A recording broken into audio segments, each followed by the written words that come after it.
of the tournament, coming in as the favorite of his bracket. If he loses, he is out. And it looks like we're on our way.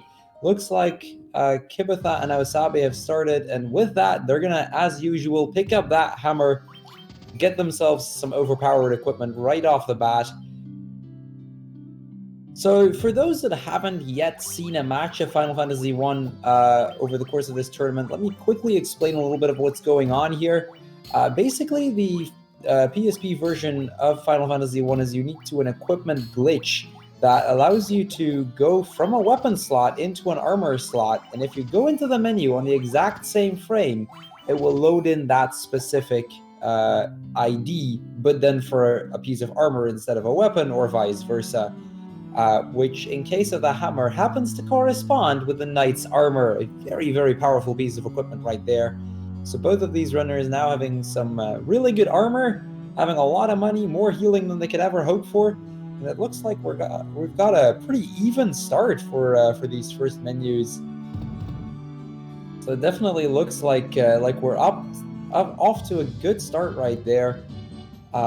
Kibetha getting a very quick encounter right off the bat. That is going to be a rough start for Kibetha. Let's see how she will fare on her way to the Chaos Shrine. So basically, the early part of this game, they're going to be just fetch questing around, just getting all the items they need. They're going to beat up Garland first and foremost, and as a reward, they will be helped, or they'll get some. They'll build the bridge so that they can get a ship, and from that, they have to do some questing around so that they can get to the 4 crystals of light, and with that, travel back in time. Fight Garland a second time, but then 2,000 years into the past, and basically beat the game. So now both of them into Chaos Shrine. They're going to be getting the leather cap right here.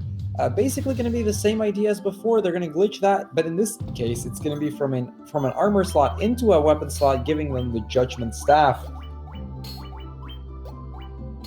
Now, this staff being by far the most powerful staff in the game, having, I believe, its highest base power and the side ability to cast Flare. So a very useful item for both of these runners. That will ensure a very quick fight on Garland.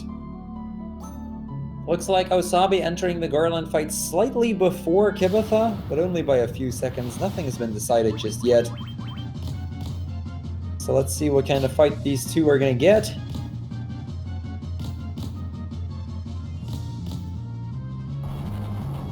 Looks like both of them, from the looks of it, I'm not sure, but I think Kibetha was able to kill in one hit faster, getting a very slightly faster fight there, which basically puts them about even.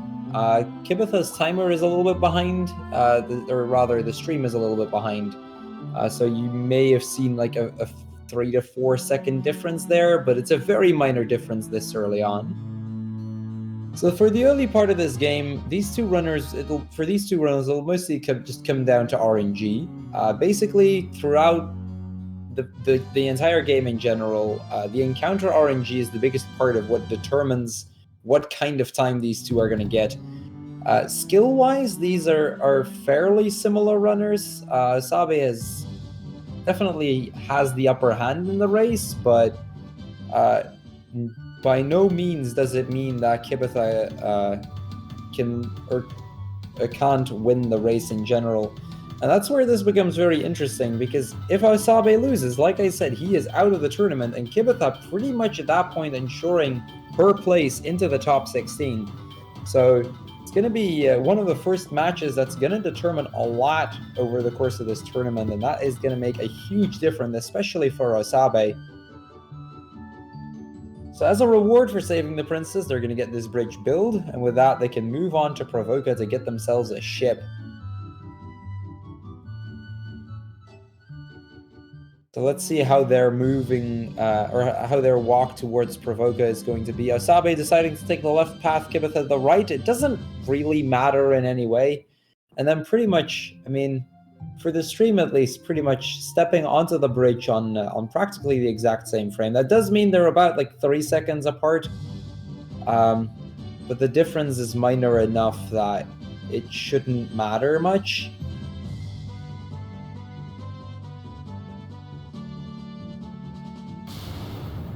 Looks like both of them getting a pretty quick encounter there. Kibetha getting 4 different enemies in the same encounter. Pretty rare to see that this early on, but having some struggle running away, that's going to lose her some time and going to give Ausabe a minor lead there. The 6 wolves, though, that is going to be a problem, and Kibetha not getting the second encounter, so she can push forward a little bit. So far it's still neck on neck between the two of them. It is still early on; anything can happen still, but definitely a pretty strong start for the both of them. Kibetha entering Provoca slightly before Ausabe from the looks of it, although because of the timer difference, it looks like they're pretty much into the town at the exact same time, and with that, they're going to go into the pirate fight. Now we're going to notice a minor difference in the route, and it looks like that is actually going to work out in favor of Ausabe. Kibetha opting to only use the staff on the mages, that helps a little bit with menuing later on, but it is slightly more risky because the pirates have a higher chance to outspeed. Ausabe going with the staff on the thief as well, ensuring to get it off a little bit quicker, does end up saving him a little bit of time. Kibetha getting a leather shield drop, that could potentially make his menuing later on a little bit more difficult. With that, both of these runners have the ship and they're going to be off to Elfheim.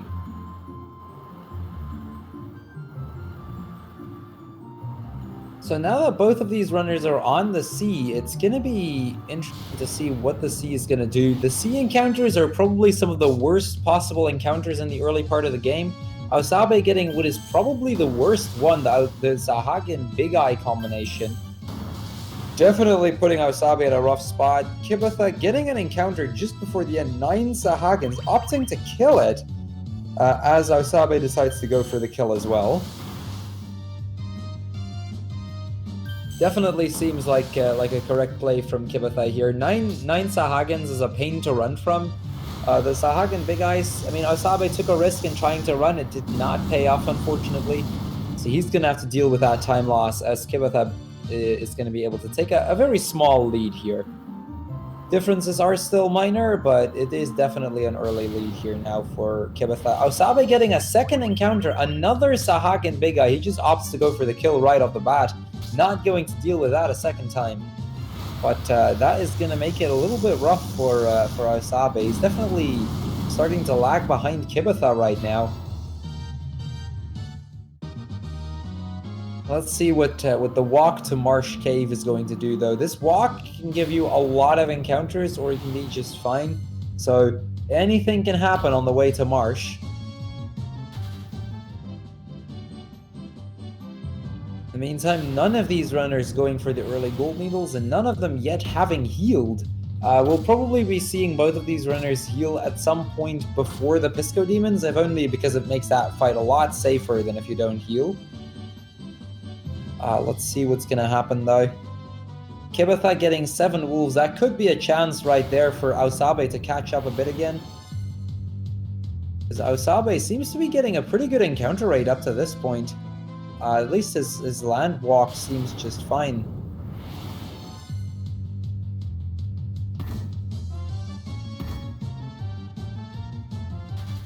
There is Kibetha going into Marsh Cave, being the first one. Ausabe opting to heal off the poison, does not go for the heal yet. Interesting choice from Ausabe there. Usually you want to heal your characters when you're in the menu for the antidote anyway. Because, I mean, that way you don't have to open the menu an extra time. So Ausabe opting to not go for that, definitely an interesting choice there. Getting some struggles from some gas being ambushed there, that could potentially be a problem as well, but he gets away with it. Kibetha quickly moving on towards the crown, though, getting that heal off. And with that, she is going to be ready for the next boss fight.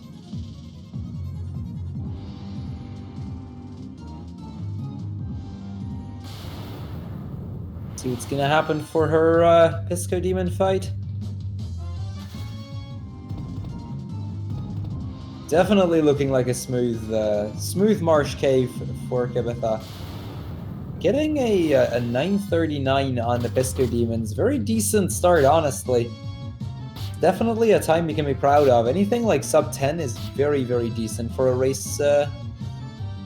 Looks like Ausabe is getting some more bad RNG right here. struggling with these blood bones, skeletons, and crawlers, and definitely getting low on health. We'll probably have to go into the menu to heal up that white mage before the Pisco demons.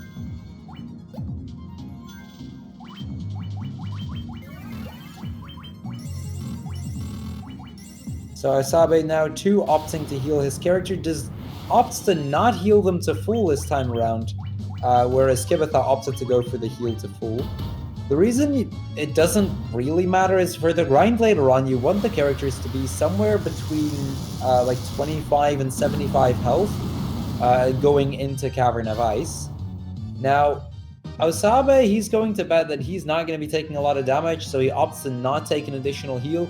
Kibetha taking into account some extra damage that you'll probably end up taking anyway, so he's not going to be struggling with it too much. So Kibetha taking, saving that little bit of time with the expectancy of taking some damage. Ausabe playing it safe, just not going for that to begin with. In the meantime, though, Kibetha almost coming up on Astos, which is going to be the next boss of the game.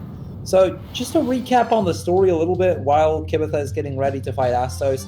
So basically what they have to do is once they get the ship, they need to get the crown in order to talk to Astos, get the Mystic Eye from him. They have to bring the Mystic Eye to Matoya to get the Jewel Tonic, which they need to wake up the Elven Prince in order to get the Mystic Key so that they can get the Nitro Powder to blow up a canal so that they can actually progress the story. Kibetha seems to be getting lucky on the fight, does not get a death on him. Death is definitely the thing that usually screws up that fight. So if anything goes bad, that is usually where it's at. Kibetha not getting any troubles with Astos here. Getting a full turn in order to get the kill because of the low roll on the white mage. But still a pretty decent Astos fight. Sub 12 still, so very decent start for Kibetha.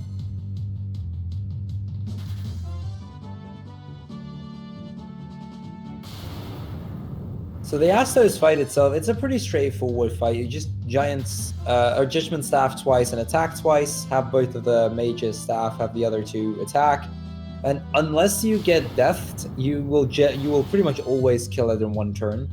Kibetha opting to take a left path here because of the plain tiles, giving some fewer encounters than forest tiles do. It is still a bit of a risk because it does involve a few additional tiles, so you're basically expecting your encounter luck to make up for the additional 10 tiles or so. She seems to be getting through it pretty well though, so might have been a good call on her end. Ausabe now also coming up on the fight, gets a death on the warrior, does get a character dead there. Hopefully that won't be too much of a struggle for Ausabe. If he gets the one turn, it's not actually that bad to have the warrior die off because you kind of need that experience for the mages anyway. But that does make it that it's not a guaranteed kill on turn one. And it looks like, okay, he got the kill. That was a very close kill right there. On a low roll on the white mage, getting the kill in one turn without the damage from the warrior is generally not going to be enough. But he got lucky, he got the kill anyway, and with that, it does mean some extra menuing, but the experience kind of makes up for it.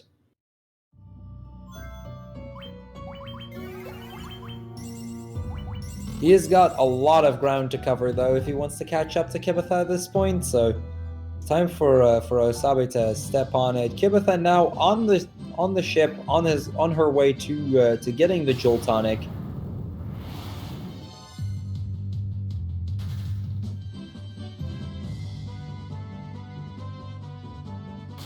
So it looks like Kibetha going for the rightmost tile on the dock. Now I've explained this in a few races before, but basically the rightmost tile of the dock means you take a few additional encounter tiles, so it's slightly more risky, but the movement from the ship is a little bit faster. Whereas if you can also park it on the leftmost tile and then walk over the docks, and that saves you from those encounter tiles, but does end up losing you a little bit of time in the sense that the walking speed is just a little bit lower. So it looks like Kibetha is about to pick up the Jewel Tonic. Gonna get him to a bit of a cutscene here. Now, you may have noticed those brooms as she was coming in, and those brooms can actually play a very, very big role in this area. The brooms have the tendency to just get in your way when you least expect it, and they can block the door. And Ausabe, which is one of these two runners, he actually once lost world record because of that being a thing. Looks like Kibetha did not get into any trouble with brooms, though. She can move on in order to get the Mystic Key. Both of these guys getting a pretty bad encounter. Looks like Ausabe is going to opt to try and kill the shark, whereas Kibetha is just going to end up running from these wolves if she can. Looks like she's not able to run away. That's going to lose her quite a bit of time here. She was on a very solid early game, but these wolves might just screw that up for her. Looks like she's opting for the Judgment Staff, a slightly slower strat than just flat out attacking, but it does get both of these two down one go, so definitely an option to go for here. Ausabe being able to catch up a little bit, going into Matoya's cave, and now he too is about to pick up the Jolt Tonic.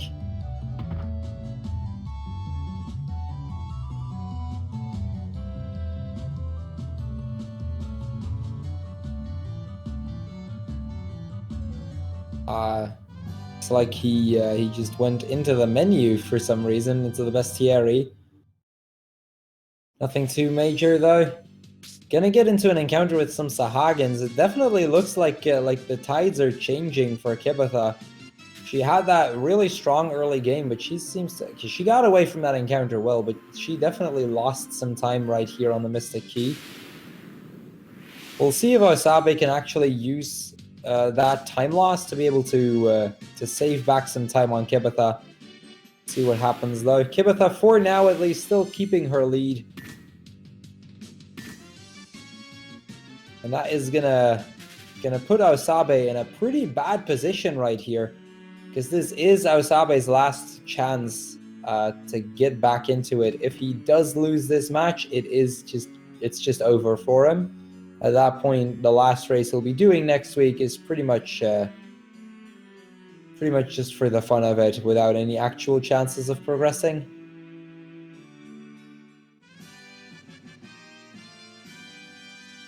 Kibetha ending up with a 1734 on the Mystic Key. It looks like Ausabe is now also going to get the Mystic Key. Definitely caught up a lot of time on Kibetha right there.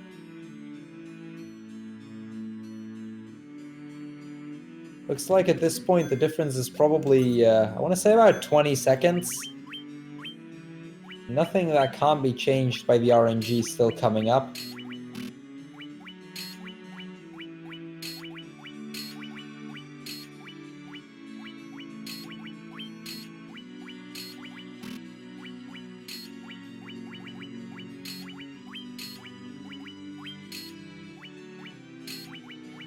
Like Kibetha is struggling a little bit with the menuing, but she got through, and she's now going to head into Elfheim to get the gold needles. So the gold needles isn't necessarily a required item by any means. The problem is just that without the gold needles, there is a chance that if they get petrified, they just don't have a way of healing it. And there are going to be a lot of things later on that have the potential to petrify a character. So they'll just want to get those gold needles, so in case that happens, they can at least heal off the petrification and move on.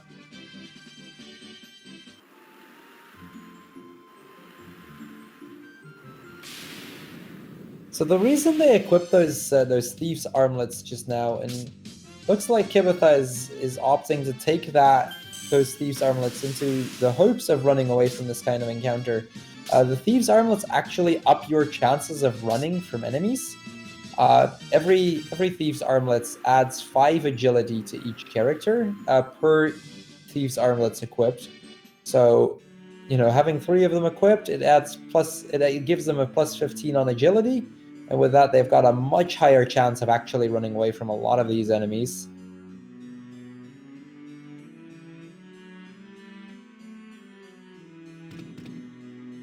So it just looked like Ausabe was going to surpass Kibetha just now, but then he got that shark encounter near the end.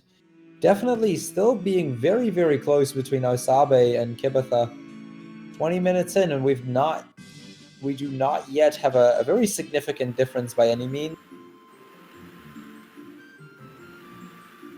So at this point, Kibetha, she's going to move on to Mount Duragar, and the idea is that they're going to blow up the canal so that they've got a way of passing into the other ocean.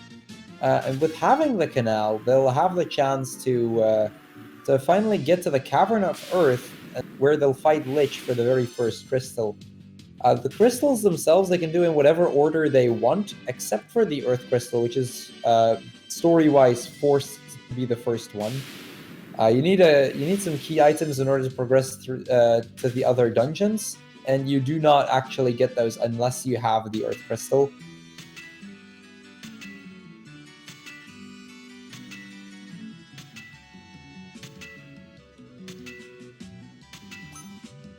So Kibetha now in Mount Duragar, going to give the Nitro Powder to the Dwarf, and she's going to enter a bit of a cutscene. Ausabe not too far behind Kibetha.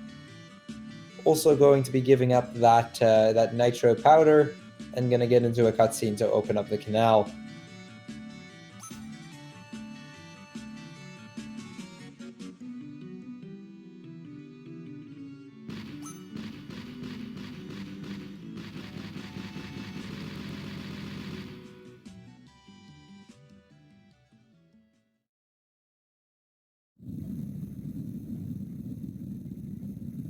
So this canal scene, it has a little bit of a cutscene, but both of these runners can just mash through it. That's one of the bonuses of running the PSP version. It is the only version where cutscenes like that are, at least in part, skippable. The NES version doesn't have them except for the first one, and then all of the other ones are not skippable except for the PSP version. So just definitely one of those nice little things about the PSP version. It just keeps up that fast pace that the version is known for. It just adds a little bit to the pace of it. So both of these runners now having the canal open, they're gonna be moving on to Melmond, and they're gonna make a quick stop in Melmond itself to get what is probably the best item in the game by quite a long shot. They're gonna get a steel glove in a little bit, and the steel glove itself doesn't really do much.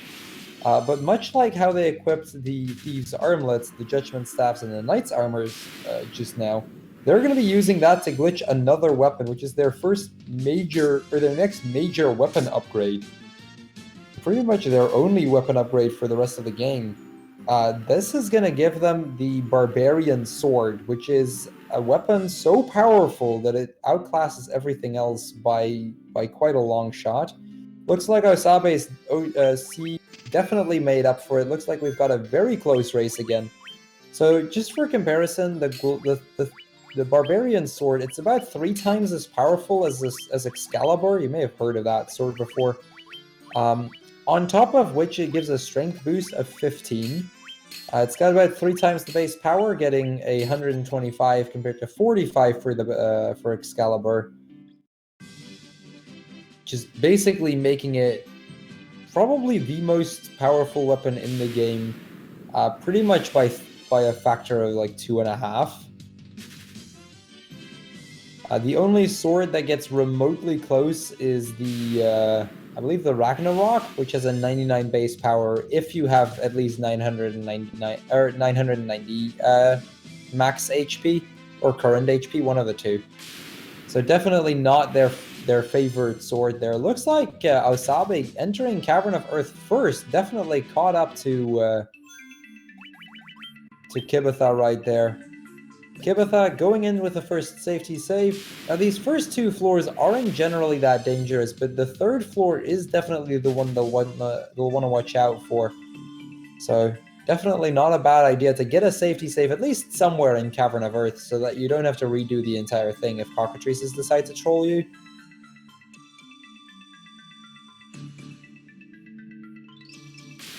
Ausabe getting some bad luck with those Cobras, and that's going to give Kibetha a chance to run ahead of Ausabe again. This just goes to show how close these two runners are and what kind of potential these 2 runners have. Looks like Ausabe is getting pretty unlucky, while Kibetha is getting a really solid B3 right there. I believe that's her first encounter, be it a 4-encounter ambush, getting a first encounter that late into the cave. Very nice. Definitely something Kibetha is going to be very happy with. That is going to give her a very steady lead over Ausabe. Getting another encounter, getting the 3 cockatrice ambush. Now, this is the scary encounter in this cave. The cockatrices, upon hit, have a chance to petrify a character immediately. And at that point, a character that's petrified basically just counts as dead. He got some trouble running away, but he did get away. Is now going to move on to the vampire. Ausabe getting a really solid B3 as well. Also going to go into the vampire fight slightly before Kibetha.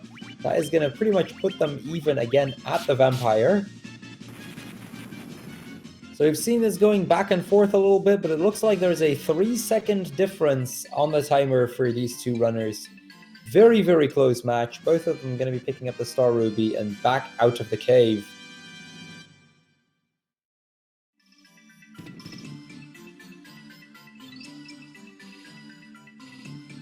So considering how far these two are in, the fact that these two are this close together is quite surprising. Ausabe getting a little unlucky, getting some Pisco Demons there. Pisco Demons being the very first unrunnable encounter of the game, so no matter how hard he would try, he is not going to be able to run away from that. So he will end up having to kill that. Now, as long as it's like 2 of them or something, it's not that big a problem. It's still kind of annoying, but as long as there's just 2, it's fine. Getting 4, though, is a little bit more annoying, because that means you will have to go into the staff. Kibetha getting that 4, going to have to go for the staff, and Ausabe taking the lead back from Kibetha, going back into B2.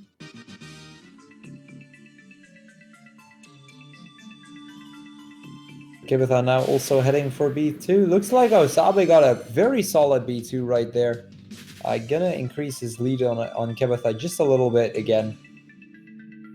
And with that, Ausabe is out of the cave at a very respectable time. That looks like it was about a 1.5-minute cave, which is very far above average. Kibetha, on the other hand, getting pretty unlucky here. Looks like she's going to be getting a below average walk out of Cavern of Earth. This definitely goes to show how close this part of the game can be. Just that little bit of the cave can just make such a difference for these two runners, just depending on what kind of RNG they're going to get.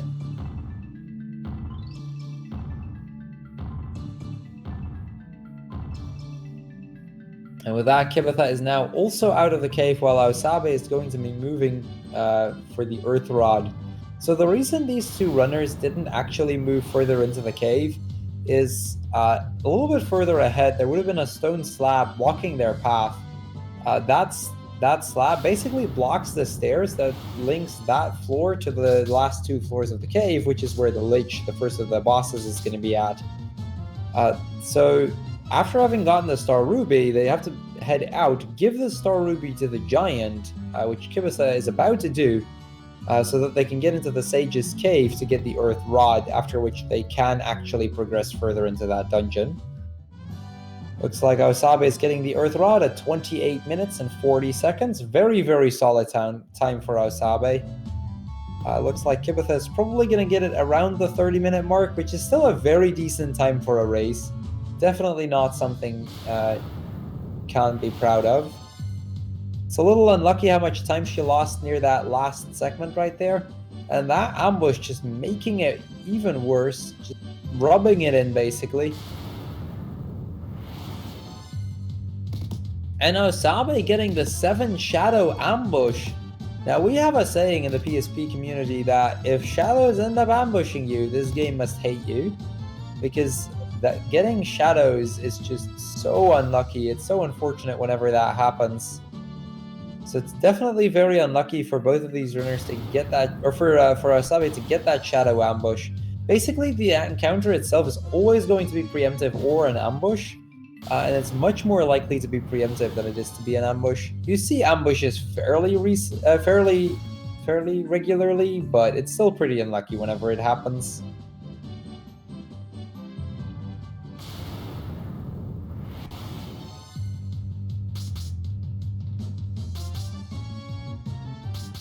Ooh, looks like Ausabe is being put in a pretty bad position by those ghouls. Getting the health from the thief really, really low. It's going to be interesting to see whether he's going to opt to try to heal that off or not. Looks like he is moving into Cavern of Earth first and foremost, though, so for now we won't be seeing the heal just yet. Kibetha probably not in need of healing anyone except for maybe, I believe it was the black mage that I saw there. No, the white mage at 18 health. Probably something she'll want to end up healing off. See if she actually gets around to doing just that, though.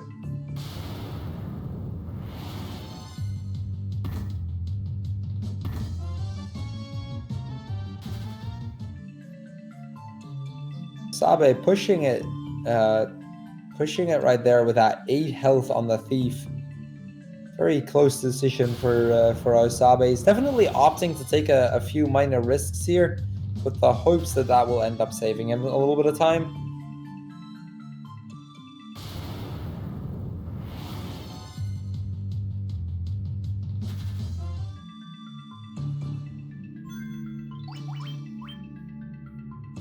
Ausabe going for the next safety save, and now having entered B3, Kibetha heading into the dungeon.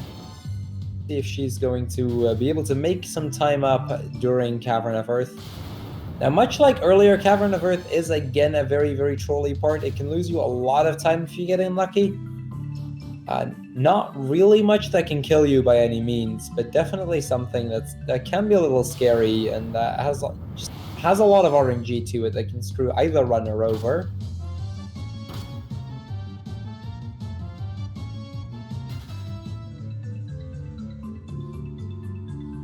So it looks like Kibetha is getting a little bit of bad luck with those 4 Cobra ambushes.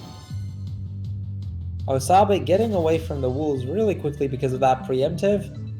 And now basically being a full floor ahead of Kibetha. The difference isn't anything major, but it does look like Kibetha has a lead on Ausabe here. Gets the 2 Pisco Demons. Ausabe having to go for the kill there, whereas Kibetha, she's just gonna be pushing onward through B3, getting a pretty solid B3 so far. Looks like in general, Cavern of Earth is not being all that bad to Kibetha. Getting the more cockatrices, but gets away with it. Ausabe now also getting 4 different enemies in one encounter. Still a very, very rare encounter, especially at that point in the game.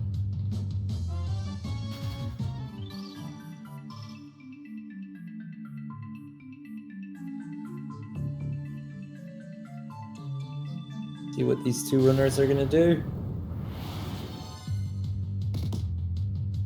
Ooh, the Wraiths, trying to run from Wraiths can be a little bit risky.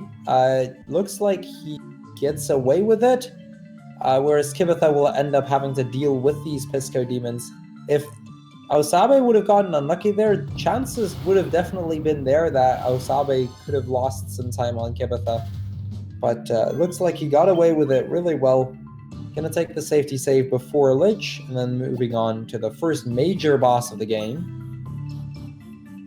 So basically, like, they need to kill the 4 elemental fiends, starting off with, and with that, regaining the light of the 4 crystals, or rather, relighting the 4 crystals, I think. And in order to do that, they're gonna have to fight some pretty tough bosses, and that's Lich down for Ausabe. Probably one of the deadliest fights in the game. So Lich has the chance to use Blazara, which is a very powerful magic spell that, at the health of these runners are at, usually just ends up one-shotting your entire party. It is possible to survive it, but it can be pretty annoying. Looks like neither runner will have to suffer from that, though. Kibetha also killing the Lich. It's like the difference isn't all that big. I'm gonna say it's probably about a half a minute difference. Something that can be made up literally in the length of 1 segment.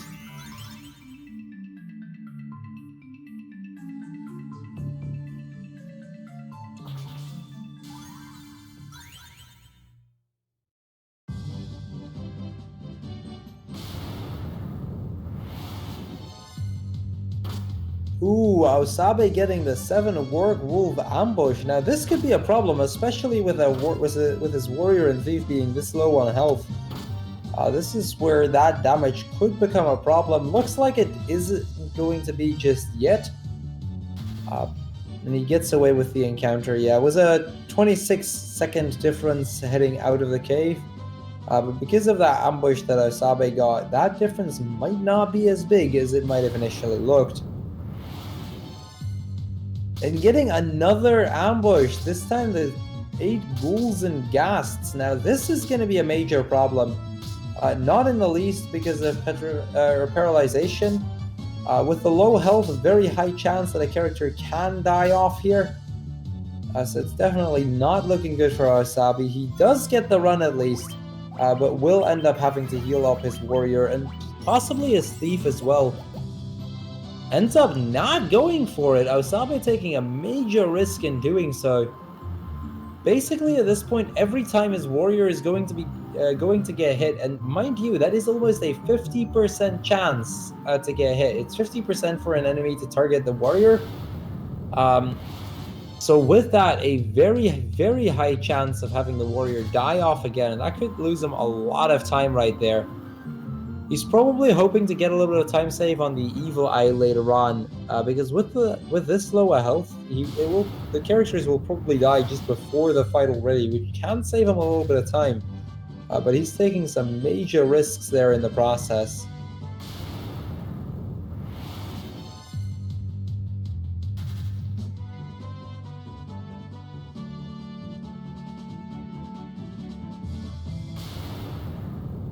That puts this raise very, very close again. Ausabe getting lucky, being able to run away from these enemies still without actually taking any damage. The Cobras are pretty likely to hit, so the fact that he didn't take damage is a very, very lucky draw there from Ausabe. He's going to get some Ethers, which is basically something he'll use later on in the run. There's not a lot of places where you actually need it. Looks like he went into the armor shop. So you're supposed to go into the weapon shop, get the Mithril Axe, but it looks like Muscle Memory kicked him into the armor shop to get the Mithril Glove instead. Did luckily catch his mistake, so he can now go onto the Blackguard menu as well.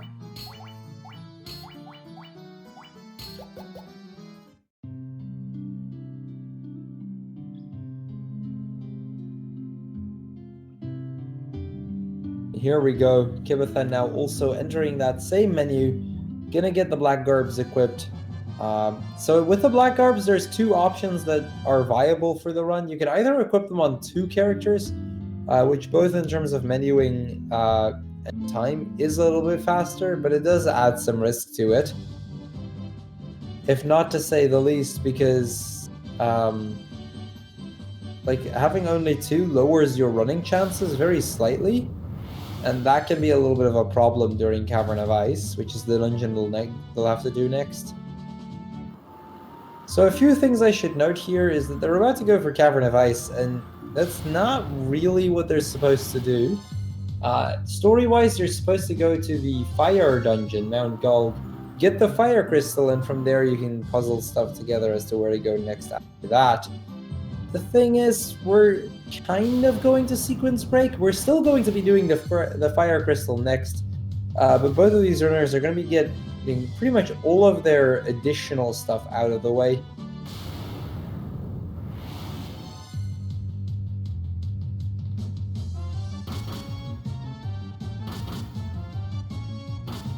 So it looks like Ausabe got another death on the warrior. That's going to either force him into the menu, or he's going to have to continue with 3 characters. Now, continuing with 3 characters can be a major risk, if only because it makes running away from enemies a lot more difficult. You just have 1 fewer chance to actually get there. That's going to make it really rough. It does look like Ausabe is going to try to keep him killed so that he can use him during the grind later on.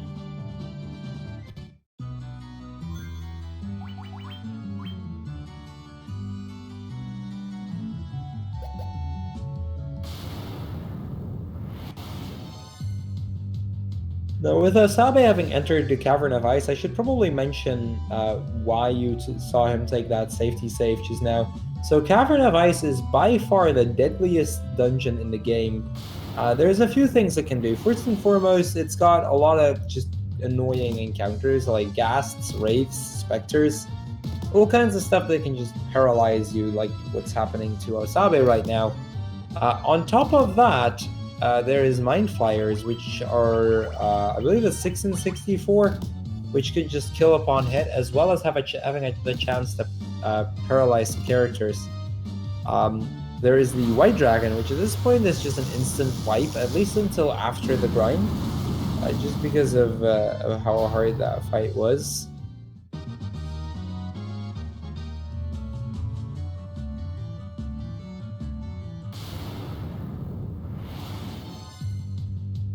Like, once the grind is done, the Ice Dragons won't really be a problem anymore.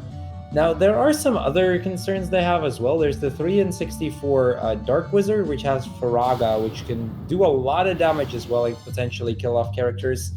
There's some Cockatrices, which I believe we've seen just now as well, which have a chance to just petrify party members. All in all, just a lot of different ways that this dungeon can just kill off your party if it wants to.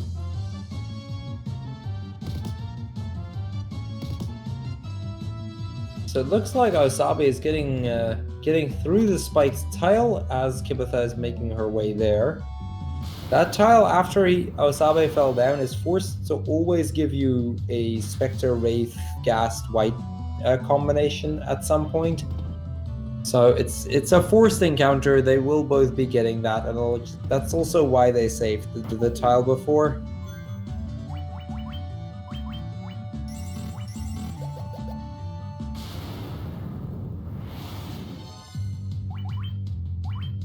So Kibetha almost there. In the meantime, on Ausabe's end, him getting to the Evil Eye, which is what he's going to be grinding on. So for the run, like, they don't, because of all the overpowered equipment, they don't really need a lot of experience. The problem is, though, they do need some way to get certain spells, specifically Hilara, Teleport, and Haste. Either of those is going to work. And like they basically, in order to get all of those spells, which they need for various reasons, they're going to need to get level 18 and a half off of this fight. In order to get Hilara and Teleport, they need level 19. But since there is another dungeon left after they get out of Cavern of Ice that they need to do anyway, they can just get it later on. Like, they get, if they get 18 and a half, that's more than enough for them to continue. And they can get the remaining bit of leveling, level 19, over the course of the next dungeon. It is a little interesting that Ausabe's Black Mage seems to be wielding a knife of sorts rather than the Barbarian sword. It might just be the stream that I'm seeing that something isn't showing properly or something, but it looks like he's wielding a knife, which is quite interesting, actually. Not normally you see in this part of the fight.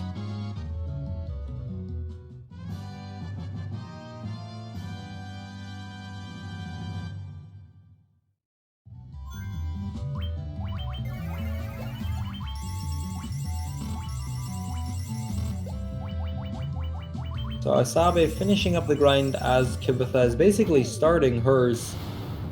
She is going to be grinding the Evil Eye, and Ausabe, having healed up back to full, now going to make his way out of the Cavern of Ice.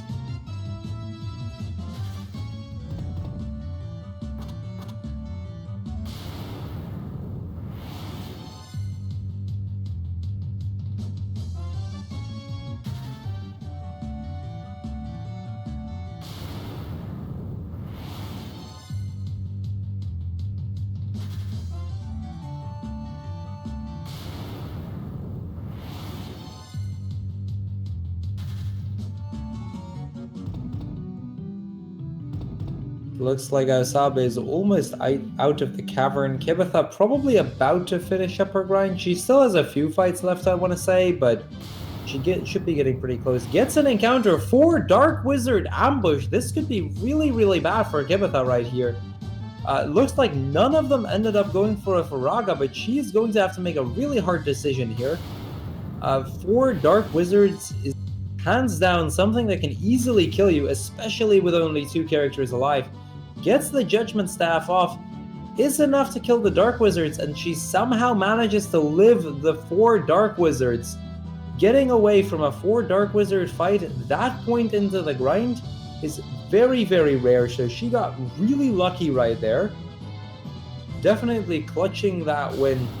It's going to lose her some time, obviously, but at least she gets through the fight. She's going to be able to pick up the Levy Stone and move on further towards Citadel of Trials. Very lucky on surviving a 4 Dark Wizard ambush with only 2 characters alive.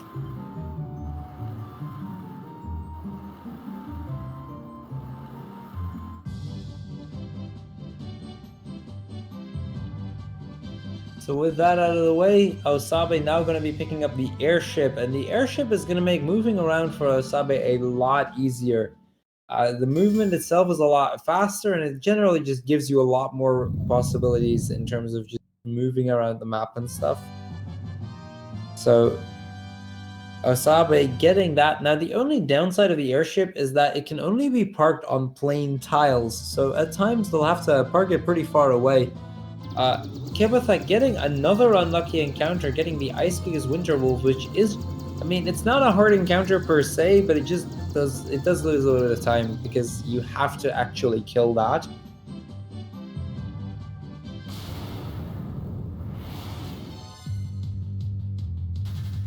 Now the minor desert there, the small desert Ausabe is walking through. Definitely not entirely without risk, because there are sandworms there, and they have the option to Earthquake, which can kill party members as well. It's very rare to die to the sandworm Earthquake, but it can happen.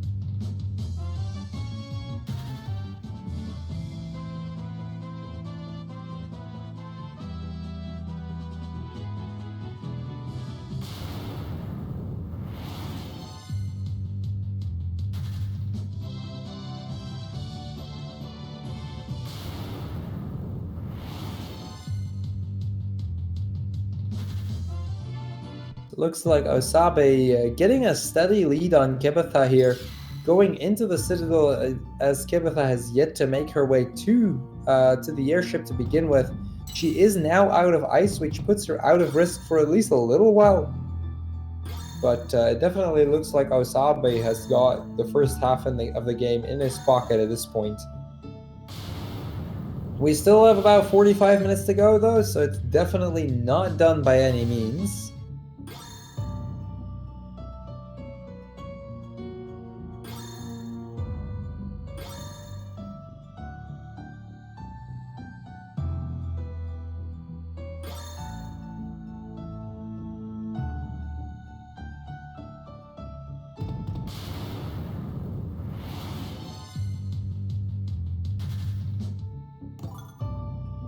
So Ausabe picking up the healing staff, and the healing staff is probably the most useful item that they're going to be picking up in the Citadel.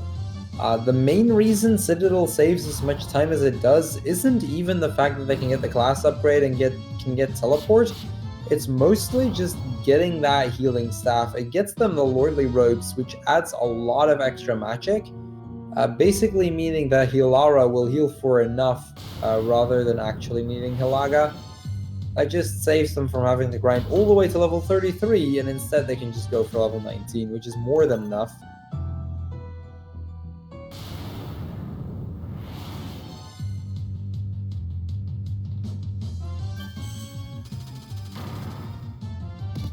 So Kibetha now also on the way to the Citadel of Trials. Looks like Ausabe is gonna have a really tough time here. Gets 3 of his characters dead here. Gets the Judgment Staff off with a White Mage. So he's going to be able to get away from it. But that could have been really, really bad for Ausabe. If that last character would have gotten petrified as well, he'd be back at his last save. So that would have lost him a lot of time. Luckily for Ausabe, he got away with it. With just a warning.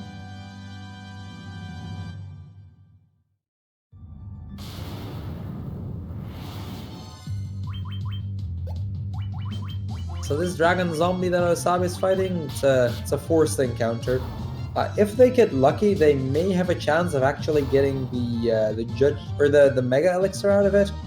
Looks like Ausabe getting the mega elixir. That is a very rare drop right there. Ausabe getting the mega elixir from the dragon zombies, adding a whole lot of safety for the final boss fight.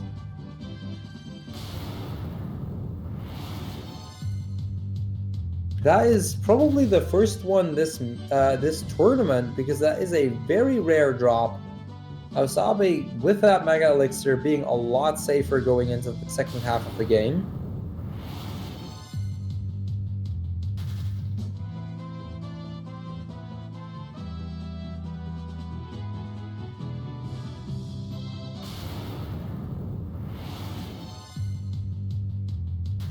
So it looks like Ausabe is going to be getting back to his ship just fine. And with that, he's going to get the class upgrade, going to move around a little bit, and then he's going to finally go for that third crystal, or a second crystal. Which is probably for the better, because they're about 50 minutes in. They have yet to get 3 of the 4 crystals. So they will definitely need to speed that up a little bit if they want to finish within like an hour and a half. I mean, they've got about 40 minutes left, so gonna have to pick up a big part of that pace, but that is gonna be completely fine. Basically, once this part is done, once they have the class upgrade, once they're done with Citadel, most of the hard stuff in the game is pretty much just done. At that point, it just comes down to finishing, just reaching the end, getting those final crystals. A lot can happen over the course of those final crystals, but this is definitely like, at this point it just starts going a lot faster story-wise.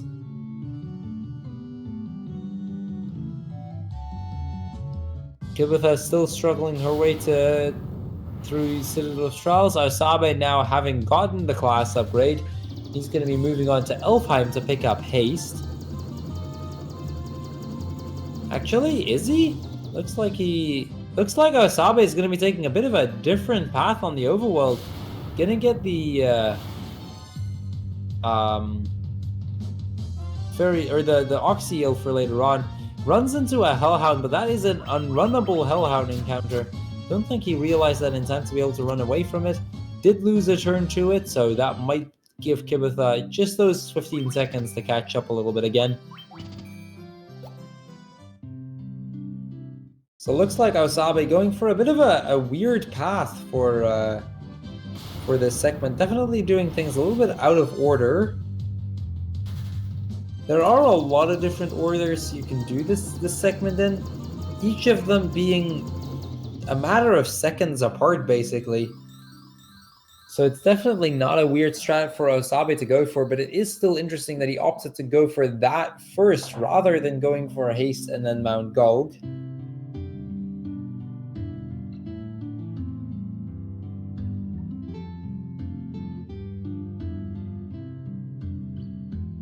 Kibetha getting the 1 in 64 Tyrannosaurus. That is a natural 1 in 64. Rarest encounter in the game, pretty much. Getting the 3 or the sandworms as well. It's more than a 3 in 64 in that area, but gets away from the sandworms. I will be honest, I had no clue Tyrannosaurus could even show up in that part. That is a very rare encounter. To my knowing, I did not even know it existed in that area to begin with. That is one of, I believe, the 3 or 4 natural 1 in 64s in this game. So getting that right there is it's quite interesting. So Kibetha now also going to get the class upgrade. Looks like Ausabe is going to be starting Mount Gulg here.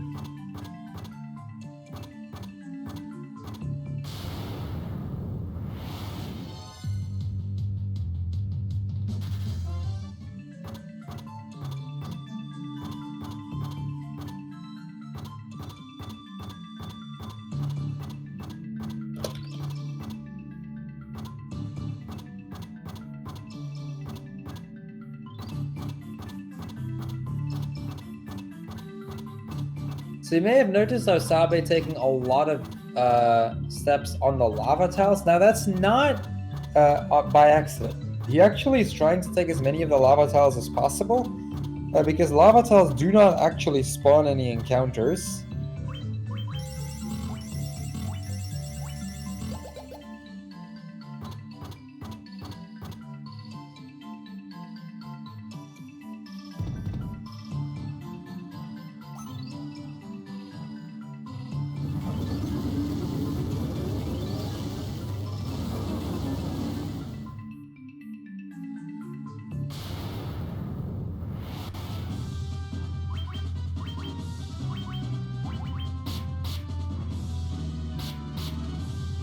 So Ausabe gonna get the kill on Merilith.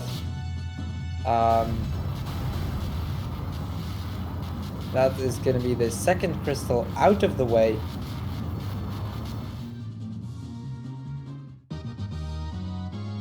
And with that, Kibetha now also reaching Mount Gold, also going to go for the Fire Crystal.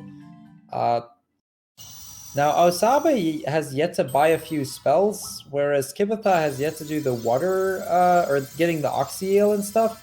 So it's gonna be, like, it's gonna be roughly even coming out of this. They both have some side questing left to do before they can realistically enter the next dungeon.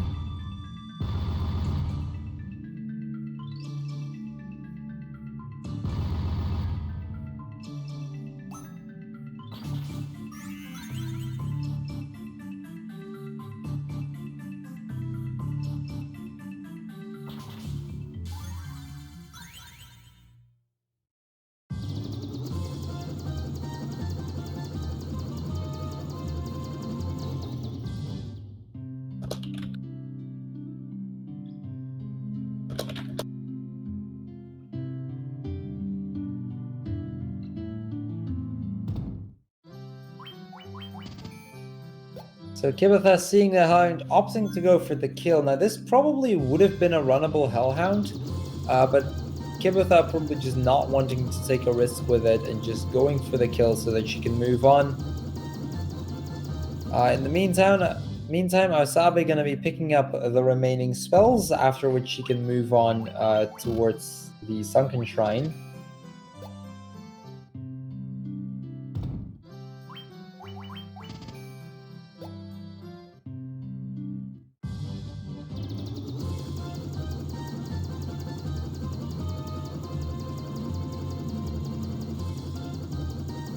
So now Kibetha 2 going into the Merilith fight, gets the 2-shot.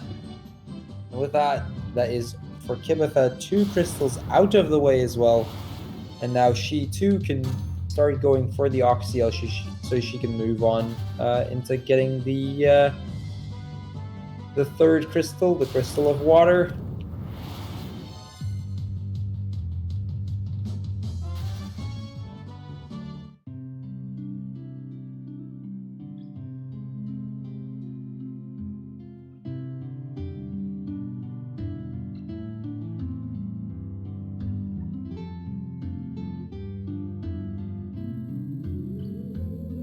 Now, the Sunken Shrine, which Ausabe is about to enter, is probably most known for its incredibly high rate of unrunnable encounters. This dungeon has so many different unrunnables. It's got the ghosts, which are probably the rarest one you'll see. The Sahagan Prince in Chief, which is probably the most annoying one of all of them. Being that they are incredibly fast. The water elementals, which are only runnable when tight with a water naga, so a lot of pretty annoying encounters for them to deal with, and these unrunnables can definitely make a very big difference in the race. So if Kibetha is planning on catching up, Sunken Shrine might very well give her the opportunity to do just that. She's gonna get she got the fairy bottle, she got her giant's tonics, and now she's gonna move on to get the Oxyale as well. She's definitely lagging behind on Ausabe by quite a little bit, but nothing has been decided just yet.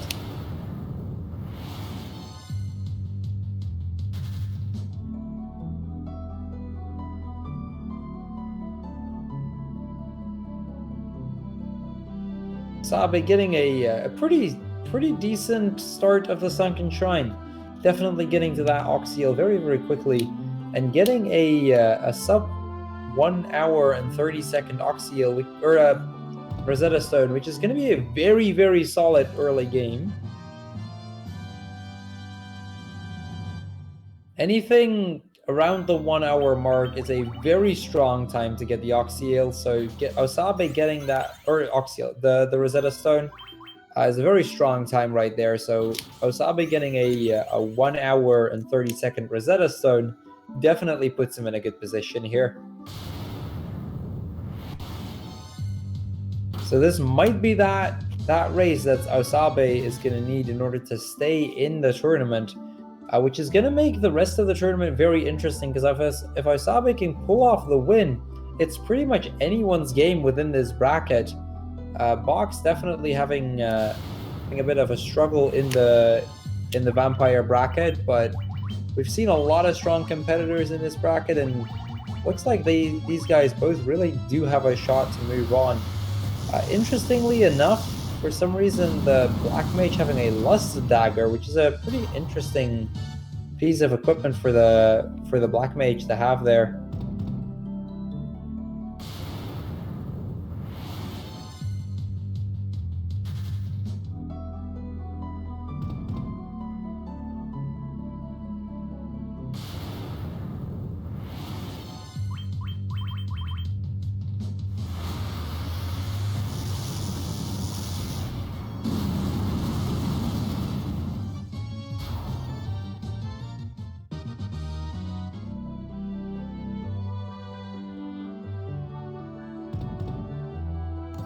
So Ausabe gonna pick up the light axe here, and that's gonna mean he's gonna do the next piece of his equipment. Basically, he's gonna try to get the survival vest on everybody, except for the white mage, who's instead of that going to get the lordly robes.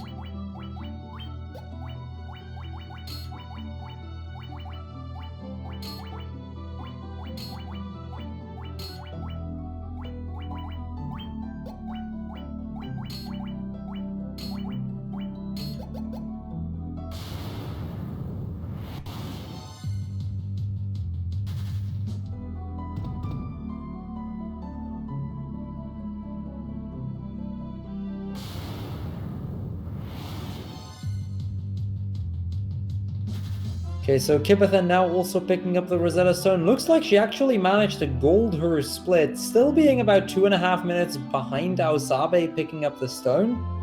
But with that, she too is going to move on in order to get the light axe, going to glitch that into those survival vests again, and with that moving on to the water crystal.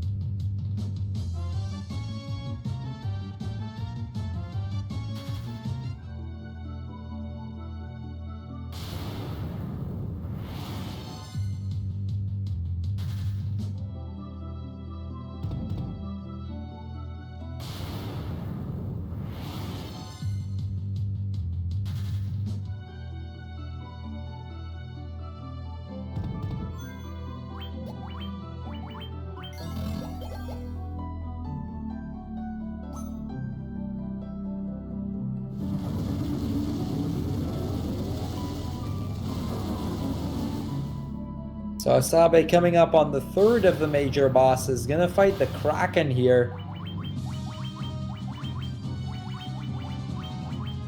Looks like he's actually opting to take a haste there. Pretty interesting strat from Ausabe.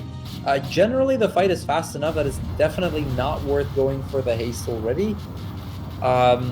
You generally don't want to do that until quite a bit later on, until you get like to Kraken 2 or to Tiamat 2. So interesting option there from Ausabe. Looks like Kibetha now also going to be glitching in the survival vests. It's like a pretty smooth menu so far. Looks like Kibetha got a good menu out of the way there. Gonna take that heal and then moving on to the third boss as well.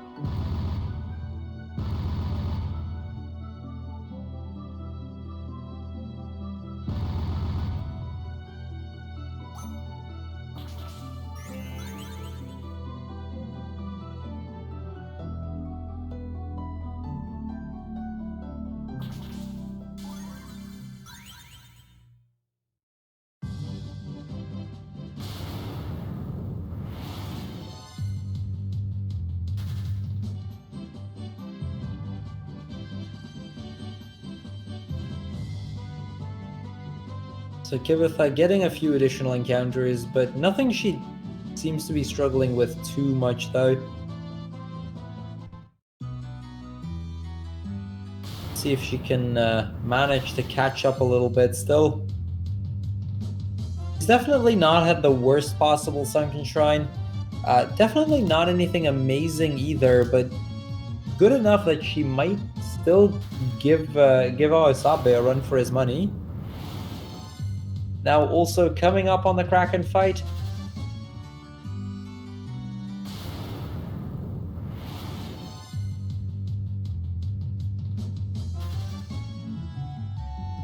Now I will say I did not specifically take a look at the Kraken time that Ausabe got, so not completely certain on if Kibetha actually managed to save time there, but she did get another gold split. That is a double gold for Kibetha. I'm looking at her splits right here.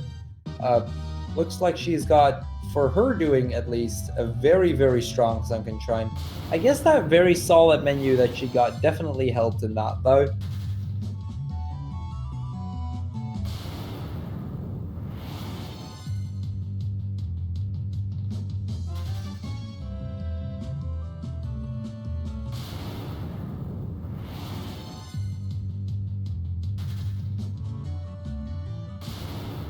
So you're gonna get to see the third of the bonus engines unlocked, the Lifespring Grotto.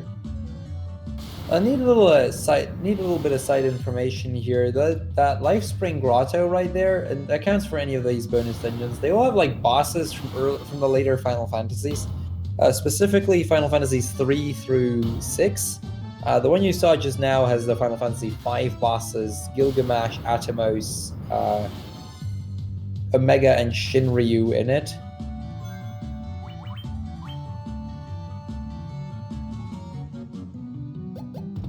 So now that both of these runners have the water crystal, they're going to need to get the warp cube, because basically the last dungeon they need to do is the flying fortress, which has the air crystal in it. Looks like basically a 108 on the warp cube from Ausabe, by the way. But in order to get there, they need to enter the Mirage Tower, and from there warp into the flying fortress. Now in order to enter the Mirage Tower to begin with, they need the chime, which they're going to be getting from the Lufenians. Problem being that in order to get it from the Lufenians, they need to actually be able to speak the language, for which they had needed the Rosetta Stone just now. Now on top of that, in order to get the in order to actually get from the Mirage Tower to the Flying Fortress, they need a warp cube, which is what they pick up right here. Looks like Ausabe is struggling a little bit with this ribbon menu. That may very well give Kibetha a good chance to catch up right here.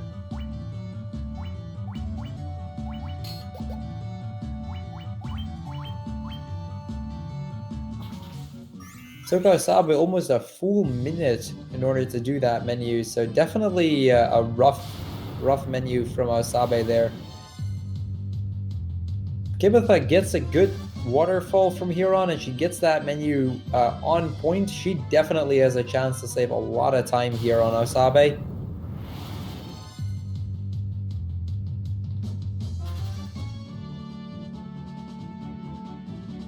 Getting unlucky with the spike tile though, getting that 9 encounter ambush, not letting her run. That is going to be a rough patch for Kibetha. Not over yet though, because she can still make up a lot of time on Ausabe. See what's gonna happen. She's gonna pick up the ribbon, gonna get the warp cube. At this point, it's looking like less than 2 minutes difference with a 107 or a 108 and a 110 warp cube. However, there might still be a chance that she can save a little bit more on the menu depending on how that goes.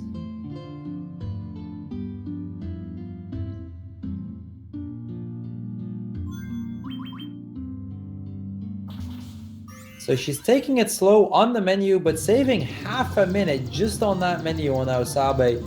About a minute and a half difference right now. Nothing that can't change over the course of the last bit.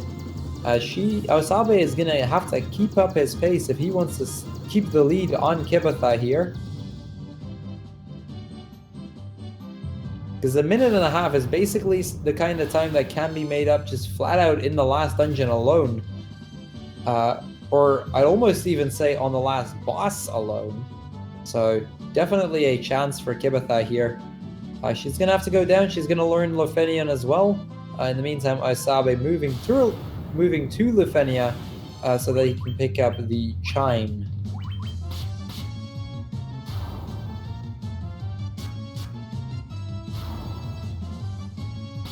I gotta say, I'm still interested it's still curious that Ausabe still has the Lust Dagger equipped on his Black Mage. It's a very weird piece of equipment for the Black Mage to have.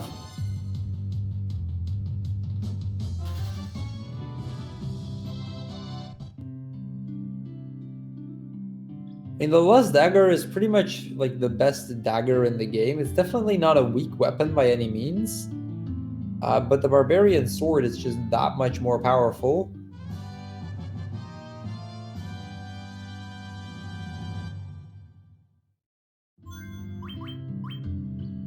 So it looks like Ausabe exiting Lufenia at 112. See if this is going to be Kibetha's chance to catch up a little bit more, or potentially lose time, because there are still a lot of these Minotaur zombies and trolls out here.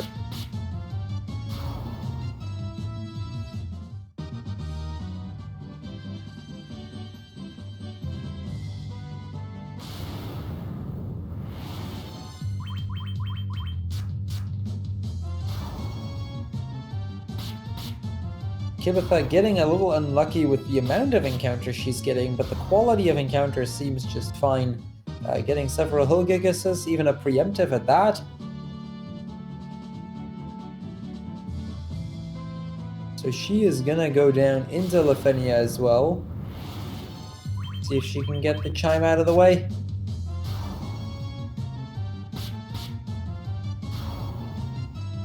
Looks like she's got very unlucky with these NPCs. There we go. She now also getting the chime. Still about I want to say about a minute and a half difference. It's slightly less. She did catch up like a good 10 seconds there. But definitely not enough to pull her back into the lead anytime soon. Looks like she caught up. It's now a minute 25 difference between the two of them.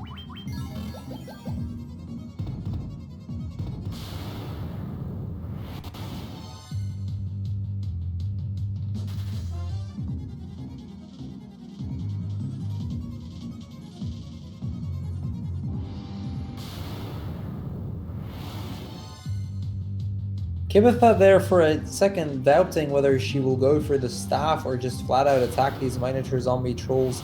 It's going to end up going for an attack, which seems to work out pretty well. Probably hoping that with that she won't have to change the menu a second time, with that saving a little bit of time down the line. Gets another Minotaur zombie troll though, or rather just Minotaur zombies in this case. Getting a pretty unlucky walk back as well.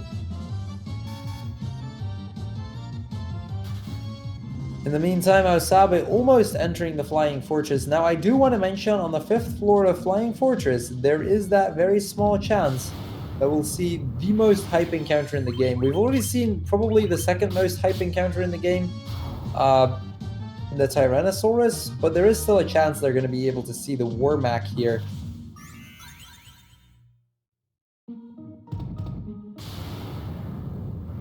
Let's see if we can see another Warmech at this match of the tournament. In the meantime, Kibetha entering her Mirage Tower, gonna make her way back to the Blue Dragon as well. Looks like she's getting a very good first stretch here. Definitely gets a good chance to catch up a bit. See if the RNG will stay on her side here. Ausabe, on the other hand, struggling to run away from these Death Knight Nightmare combinations.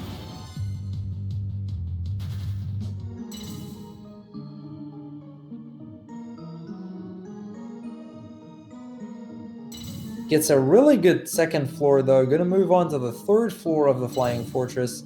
Encounterless third floor as well. Definitely a strong start, but gets the sixth encounter ambush, Rakshasa Medusa. That can lose him quite a bit of time again. Kibetha now also catching up by killing off that blue dragon.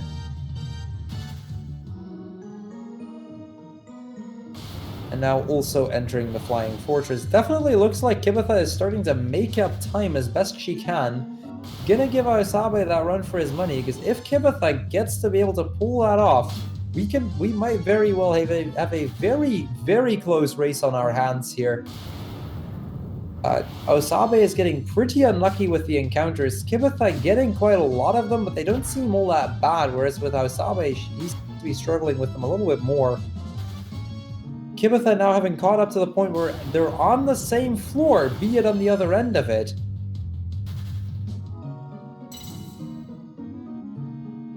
Ausabe going into the last floor. Will we see a war mech though? That's going to be the real question. We will not see a war mech yet from Ausabe's end. He's going to be the first to start off the Tiamat fight. Kibetha being very close behind, now entering 5F of the Flying Fortress as well.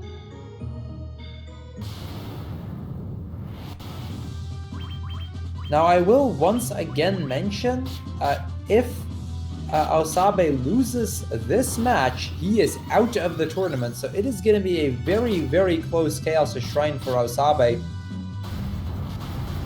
Basically, if Kibetha wins this one, her chances of progressing through the tournament are almost certain, so it's going to be a very close match from here on.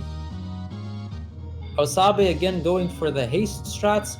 Kibetha opting not to do that, gets a very clutch save on the Black Mage there. I will say her Black Mage looks like he's got some HP troubles with only 151, which is not a lot of HP at this point in the game. Both of them getting the air crystal out of the way though, very close to each other. Ausabe still having a lead, but a very small one at that.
So Ausabe now about to enter Chaos' Shrine as well. Kibetha not being too far behind.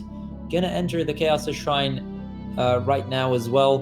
Gonna see the unlocking of the Labyrinth of Time. Just after that, they're gonna use the Light of the Four Crystals to unlock their time portal, travel 2,000 years into the past to fight Garland one more time.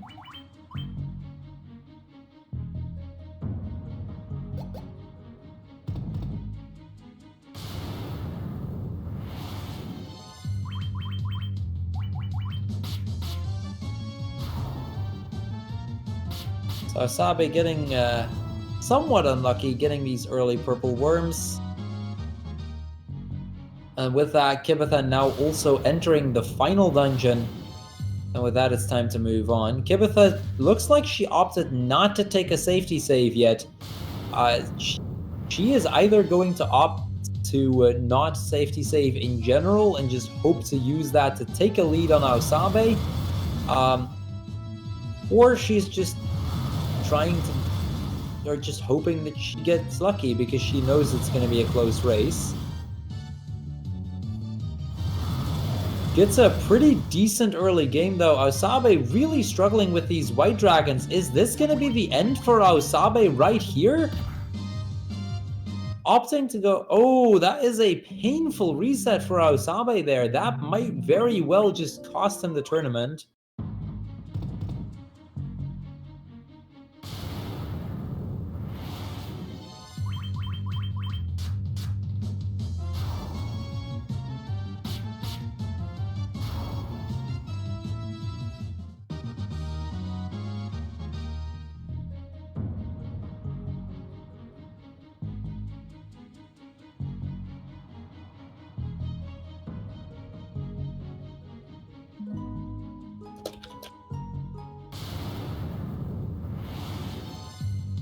So Kibetha, now having killed the Death Eye, gonna use her loot and gonna be moving on.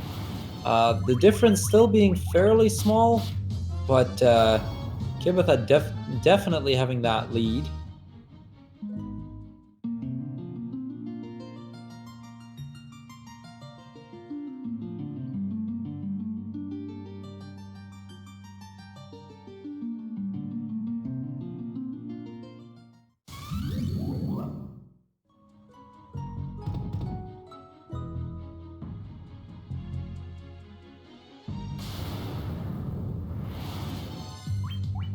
Ooh, Ausabe getting a 6 Winter Wolf, 2 Ice Gigas encounters. Now this is gonna be rough. That is probably one of the most time-consuming enemies in the game, so definitely not something that he will want it to see there. So there's a few strats for the Ice Gigas Winter Wolves. You can either use the gauntlets using the Black Mage to kill off the wolves and then attack the Warrior and Thief. You can opt to just use the staff with the White Mage, which will kill as well.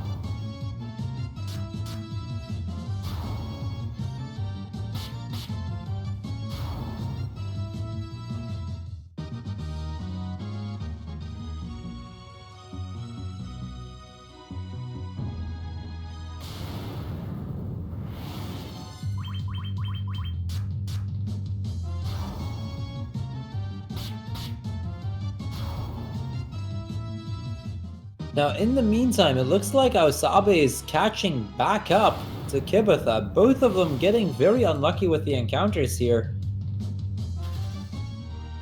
Just gonna make things even harder for the both of these.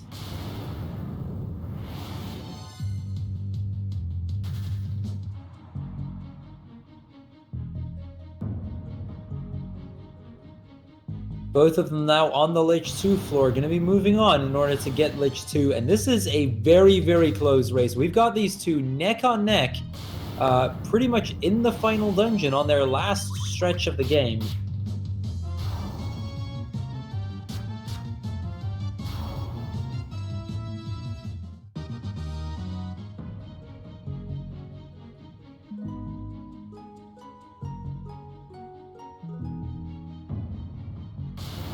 Looks like Kibetha opted not to take the heal before the Lich. Now that might be a very costly decision. She gets away with it though, gets the kill on Lich without getting a flare or an attack off. Very lucky there for Kibetha, because a flare could probably have killed her party.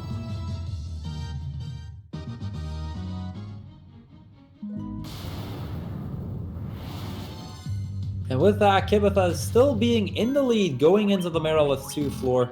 Ausabe opting to take the heal, and now also going into the Lich 2 fight.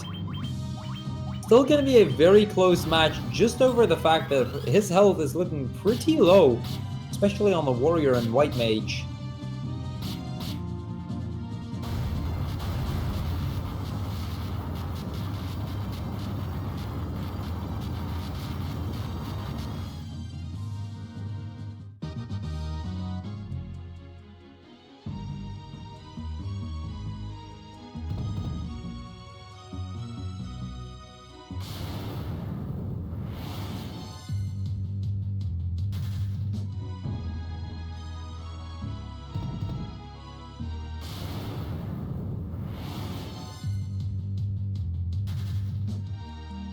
That is Merilith 2 out of the way for Kibetha. Now Ausabe also moving on to Merilith 2.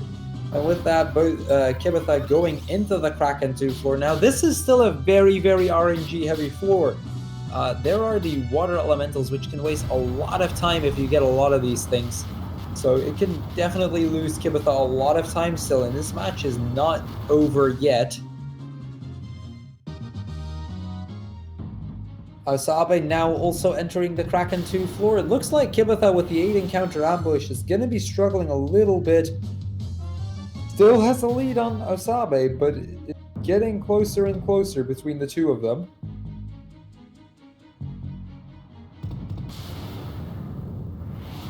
Kibetha getting a 5 encounter water elemental encounter. That means he's going to have to kill these things before he can move on.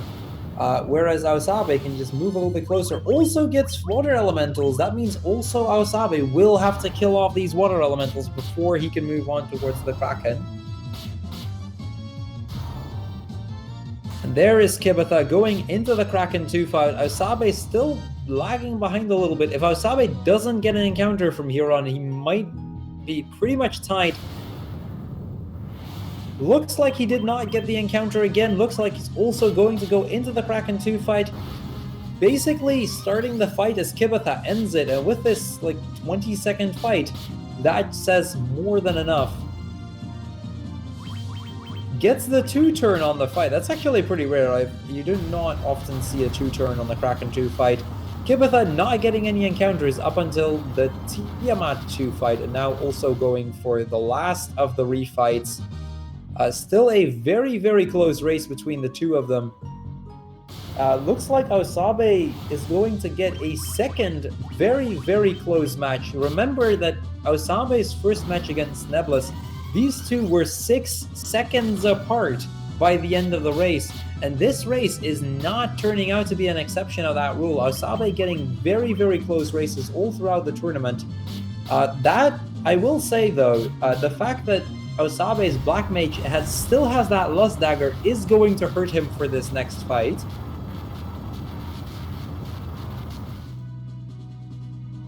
So now Kibetha's starting her setup for the last boss.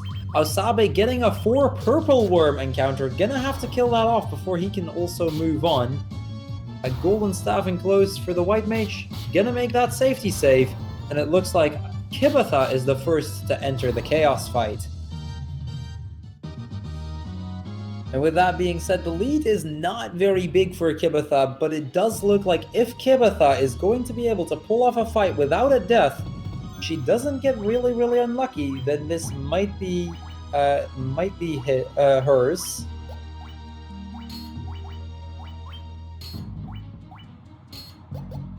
Yeah, it looks like Ausabe finally decided to equip the Barbarian Sword for the last fight after all, using the Mega Elixir there to make the healing a little bit faster. That is quite a risk, actually. That Mega Elixir could have been a huge bonus in case something would have gone wrong during the fight itself. Taking the few seconds time save though, this is going to be a problem though for Kibetha. Her Black Mage is very low on health, dying off to the Blaze, going for the reset, and with that we have probably as close a race as we could have ever expected. Kibetha now lagging behind, but by practically nothing at all.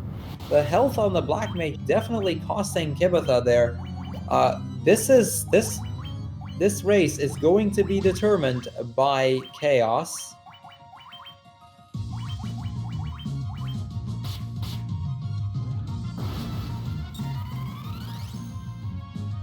Looks like Ausabe has the lead on this now though. It's gonna be very close. Ausabe getting lucky, getting the physical on the first turn. Pretty much Kibetha setting up the same way as she did before with one Giant Tonics. Again going to get the Blaze on the Black Mage. That is again going to kill off the Black Mage. And Kibetha is going to have to make a really tough decision right here. Actually survives on 1 health. Now this is a fight if I've ever seen one. The Black Mage clutching it on 1 HP. Technically, Kibetha not needing to go for the Giant Tonics on the Ninja over the fact that he does have 300 HP. Ausabe's White Mage clutching the health, or clutching the damage as well. The Black Mage still dying off. Kibetha is going to have to make a really tough decision. Is she going to... She's going for a reset. Now, that is probably the decision that's going to end up losing her this match. That reset is not the decision that probably would have been able to pull her off. She got it out. It seems like it was a close decision. It was a tough decision on Kibetha's end. She probably may have gone for the wrong decision there. That decision may have given Ausabe this race and giving Ausabe another shot at this tournament. She probably could have won the fight against Chaos without that. And there is Ausabe closing in with a 1:31.24 on his timer. And with that, it is a victory for Ausabe. As close a match as this may have been, though, if it wasn't for Chaos screwing over Kibetha like this, Kibetha would probably have had a really good shot at this. Now Chaos finally deciding to be nice, going with a Blazara. Not sure if that's going to be enough, though. This is pretty much over. It will still count for her average time, so that is definitely a very rough decision from Kibetha that ended up costing her not only her run, by the way, but also a PB from the looks of it, because she was on PB pace for pretty much the entire run. And she may have just lost that on Chaos, which is quite a shame. Chaos going for the slow run, does get it off, so Kibetha will have to go for another haste.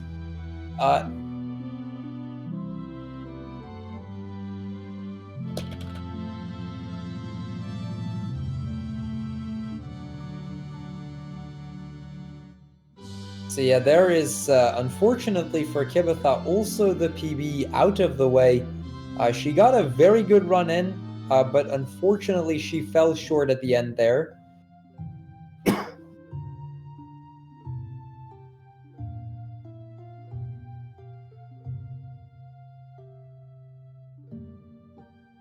What an unfortunate turn of events for Kibetha.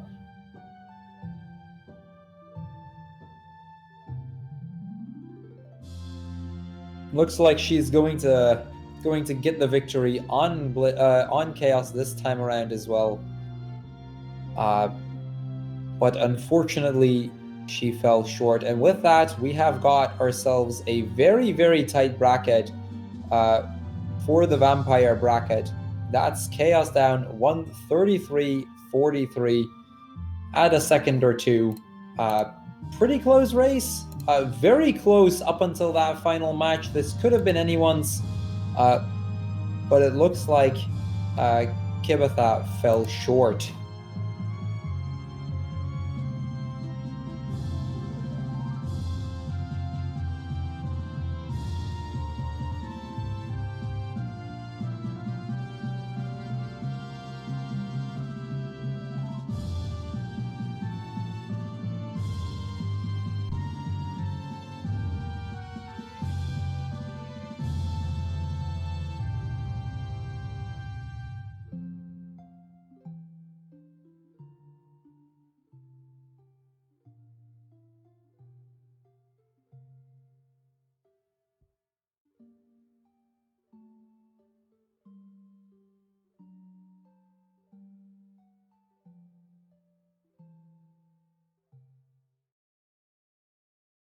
So yeah, that is a tough end of the match for the two of them. Especially for Kibetha, because she got very close to a win right there. But unfortunately for her, it wasn't enough.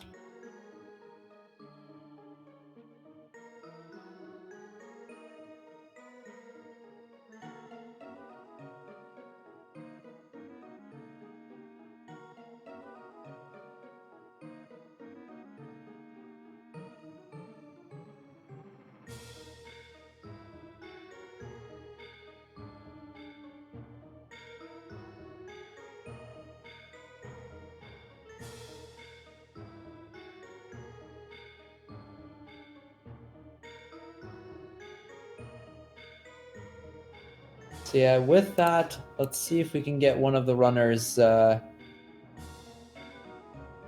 one of these two runners in here. If not, then it looks like this will be the end of our match.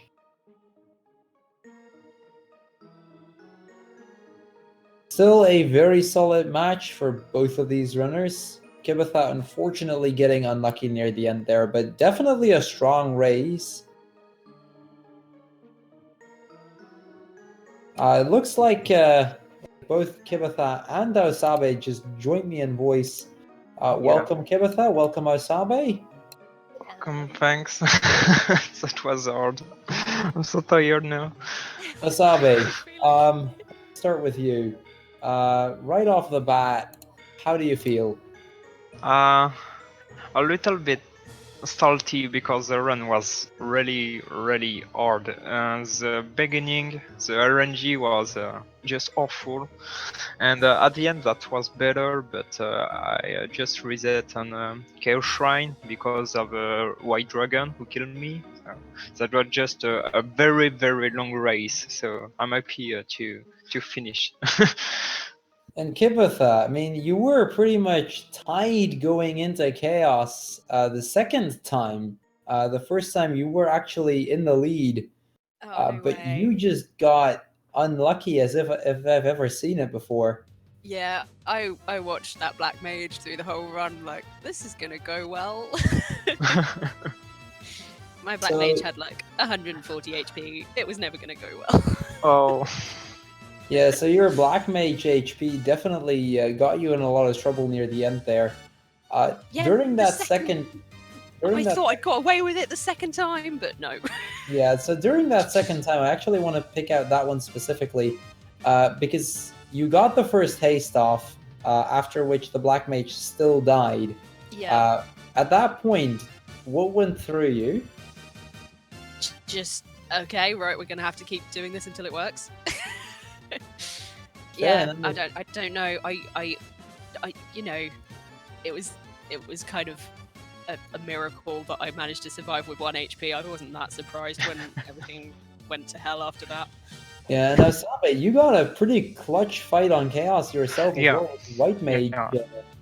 My fight on Chaos was risky because the HP of my Black Mage was 201, and he crits my White Mage with 6 HP, and but that was a perfect Chaos because it's only 2 physicals and Blizzaga. So yeah, you got a very strong Chaos near the end there, but we saw that clutch with 6 HP happening there. The moment you saw that you survived that hit, what went through you at that point? I don't know. I was just happy to see my White Mage survive and finally finish with a good Chaos. I was so lucky on this fight. I think on the PB pace that died. This run died on PB pace. I'm sure. It's too risky what I do with only one Giant Onyx and no Giant Onyx to my Black Mages. Yeah. So, I mean, over the course of this race, we've seen it go back and forth between the two of you. We've seen both of you get a really solid time. Ausabe, you now actually getting your first win as well. Yeah. How do you feel going further into the tournament? Because you both still have one match to go. Yeah, against a Boxmeister. And me against Nebless. Yeah. So how do you feel going into that last match? Because you two both have that one victory now and one loss, so it's going to be an interesting last match, no doubt. Yeah, that's going to be an important one. I hope Chaos goes better, is all I can say. I hope a better RNG to have a good time and just try to survive on the tournament to do a better place than last year when I die on a fail save. Okay, so I think with that, it's about time we move on to a quick little host. First of all, thank you both for the amazing race that you two did. Thank you for the organization. Again of on the- Thank you. my pleasure. Congrats again on Ausabe for the win. Yeah, Yeah, thanks. congrats, Ausabe. Great run. And GG for the time. That was a very solid time, Kibetha. Thank you. So let's see if any of the remaining runners is running right now. Looks like none of them are. Although I will say one of our fellow FF1 runners, he's not doing FF1 right now, but he is doing a run as we speak. We've seen this guy quite a few times, both in commentary and on restreaming. This guy has been an amazing help over the course of the tournament. So I feel like this is probably a good guy to host right now. He's doing FF10. So let's go over to Zelnus's channel. Let's go over to this guy and shall we give him a little bit of a raid, guys? Kibetha, Ausabe, you guys up for one? Yep, always up for a raid. Yeah. Any message in mind? Chaos go to hell?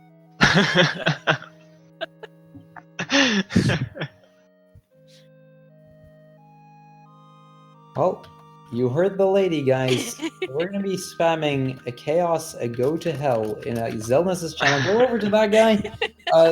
Thank you, both of the runners. Thank you, Fiesel, for restreaming. And let's see what the final matches are gonna be like.